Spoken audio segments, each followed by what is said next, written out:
बड़ी खबर आई हमास की सुरंगों से जुड़ी।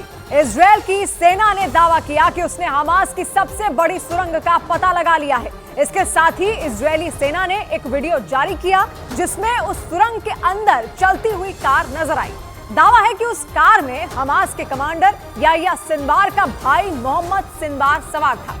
यानी वो सुरंग आकार में इतनी बड़ी है कि उसमें कार तक चलाई जा सकती है। इजरायली सेना के मुताबिक उसने जिस सुरंग का पता लगाया वो उत्तरी गाजा और इजरायल के बीच मौजूद इरेज क्रॉसिंग के नजदीक है और उस सुरंग की लंबाई करीब 4 किलोमीटर बताई जा रही है। दावा है कि इतनी बड़ी सुरंग अब तक इजरायल की सेना को गाजा में नहीं मिली थी, जबकि नेतन्याहू की सेना पिछले 2 महीनों से वहां बहुत बड़ा सैन्य ऑपरेशन चला रही है। और इसी दौरान इजरायली सेना को इतनी बड़ी सुरंग मिली जिसमें कार चल सकती है। इजरायल ने जो वीडियो भी जारी किया उसमें एक कार बड़े ही आराम से सुरंग में चलती दिखाई दी। उसे देखकर यकीन करना मुश्किल था क्योंकि गाजा से अब तक सुरंग की जितनी भी तस्वीरें सामने आई हैं उनमें सुरंगों का आकार काफी छोटा दिखा था। अब तक नजर आई सुरंगों में घुसने के लिए मशक्कत करनी पड़ती थी, लेकिन इजरायल ने जिस सुरंग का पता लगाने का दावा किया वो आकार में उनके कई गुना बड़ी है। इसमें कार आसानी से चलती दिखी।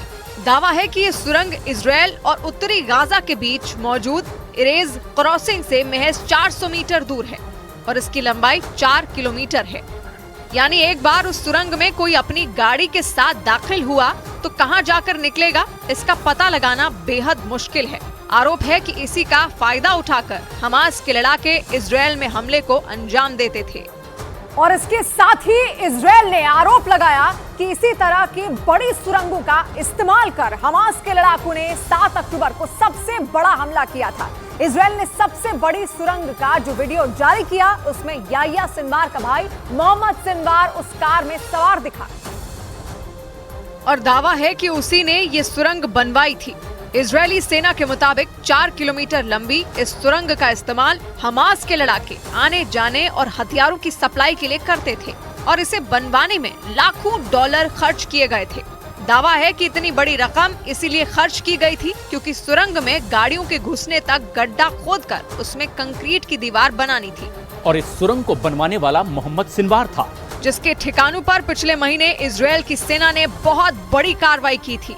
हमास के कमांडर याह्या सिनवार के साथ साथ इजरायल की सेना को उसके भाई मोहम्मद सिनवार की भी तलाश है। माना जाता है कि उत्तरी गाजा में जारी ऑपरेशन से डरकर वो दक्षिणी गाजा में कहीं छिपा हो सकता है। इसीलिए इजरायल की सेना इन दिनों दक्षिणी गाजा में ताबड़तोड़ हमले कर रही है।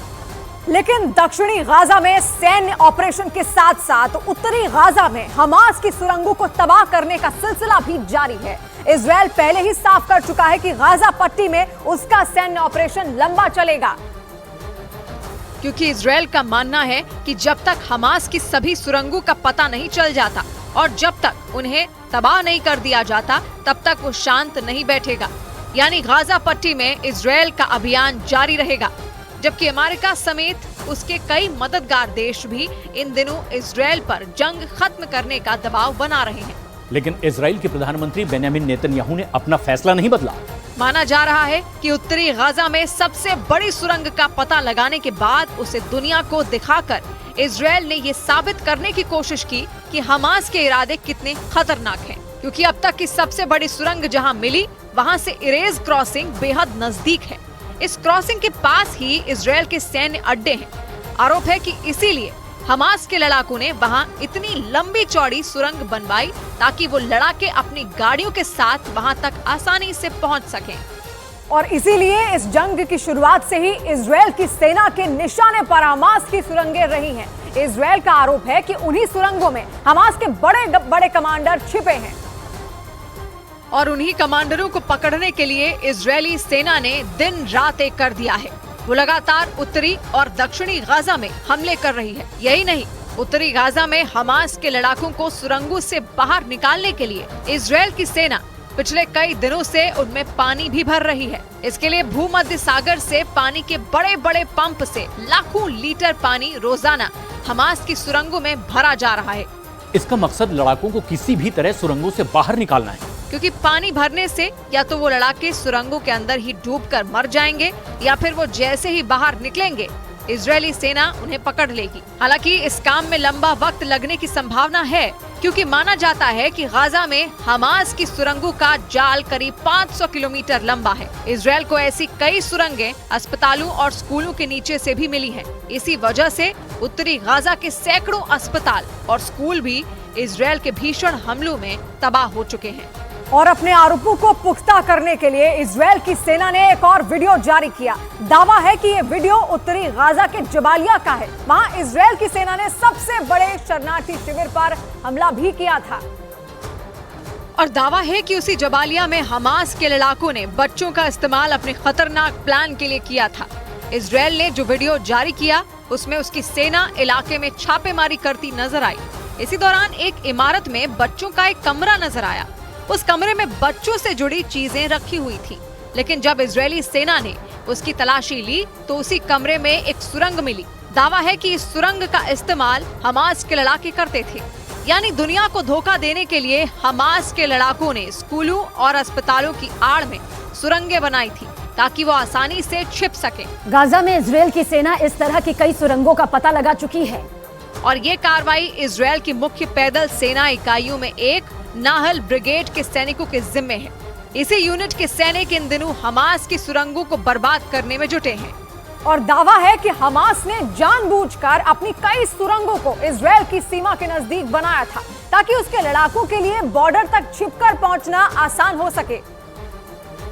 और जिस लंबी सुरंग का दावा इजरायल की सेना कर रही है वो भी उसकी सीमा के नजदीक ही मिली है। 7 अक्टूबर से पहले तक इरेज क्रॉसिंग से गाजा के कई लोग इजरायल में दाखिल होते थे। उनमें बड़ी संख्या मजदूरों की होती थी, तो साथ ही इलाज करवाने वाले मरीजों की भी। लेकिन उसी सीमा से महज कुछ दूरी पर हमास की इतनी लंबी सुरंग के मिलने से इजरायल की सेना भी हैरान है, क्योंकि उसे खबर नहीं थी कि उसके सैन्य अड्डे के नजदीक हमास इतनी बड़ी साजिश रच रहा है। आरोप है कि 7 अक्टूबर के दिन उसी सुरंग से बाहर निकलकर हमास के लड़ाकों ने इरेज क्रॉसिंग के नजदीक भी इजरायल के इलाकों में तबाही मचाई थी। उनके हमले में 3 इजरायली सैनिकों की मौत हो गई थी और उस वक्त हमास के लड़ाकों ने वहां से कुछ लोगों को बंधक भी बना लिया था।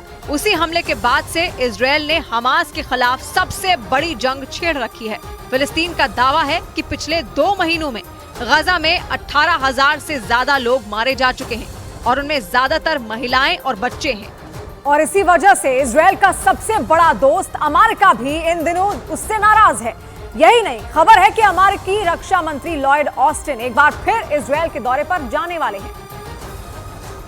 और कतर के टीवी चैनल अल जजीरा के मुताबिक अमेरिका एक बार फिर इजरायल पर सीज फायर का दबाव बना सकता है।